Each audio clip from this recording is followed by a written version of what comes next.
Hi, ഇന്നത്തെ വീഡിയോയിൽ നമ്മൾ ഓർഗാനിക് ഹെന്ന കോൺസിനെ പറ്റിയിട്ടാണ് പറയുന്നത്. കുറേ വീഡിയോസ് നമ്മൾ ചെയ്തിട്ടുണ്ടെങ്കിലും എൻ്റെ കോണിനെ പറ്റിയിട്ട് ഞാൻ ഇതുവരെ ആയിട്ടും ഒന്നും കാര്യമായിട്ട് പറഞ്ഞിട്ടുണ്ടായിട്ടില്ല. അപ്പോൾ ഞാൻ വിചാരിച്ചു ഓക്കെ, ഇന്നത്തെ വീഡിയോയിൽ നമുക്കെന്നാൽ അതിനെക്കുറിച്ചിട്ട് പറയാം. സോ നമുക്ക് സ്റ്റോറേജും കാര്യങ്ങളിലേക്ക് കിടക്കാം. ഓർഗാനിക് കോൺസ് യൂസ് ചെയ്ത ആൾക്കാരുണ്ടായിരിക്കും, യൂസ് ചെയ്തിട്ട് അറിയാത്ത ആൾക്കാർക്ക് വേണ്ടിയിട്ടാണ് ഈ വീഡിയോ. അപ്പോൾ സാധാരണ ഒരു ഓർഗാനിക് ഹെന്ന കോൺ സ്റ്റോർ ചെയ്യേണ്ടത് ഫ്രീസറിലാണ്.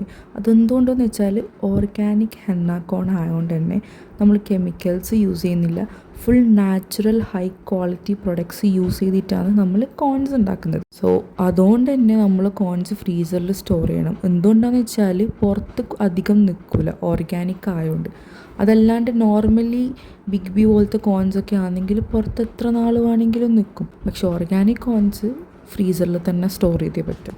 അപ്പോൾ എല്ലാവർക്കും ഒരു ഡൗട്ട് ഉണ്ടാവും, ഈ കോൺ ഇപ്പോൾ ഫ്രീസറിൽ വെച്ച് ഐസ് ആയിക്കഴിഞ്ഞാൽ നമ്മൾ എങ്ങനെയാണ് കയ്യിലിടൽ എന്നുള്ളത്. അതൊന്നുമില്ല, നിങ്ങൾ യൂസ് ചെയ്യുന്നതിൻ്റെ 15 മിനിറ്റ് മുന്നേ പുറത്തെടുത്ത് വെച്ച് കഴിഞ്ഞാൽ മെൽട്ടായി വരും. അന്നേരം നമുക്ക് സാധാരണ ഒരു പേസ്റ്റ് കൺസിസ്റ്റൻസിയിൽ കിട്ടുകയും ചെയ്യും.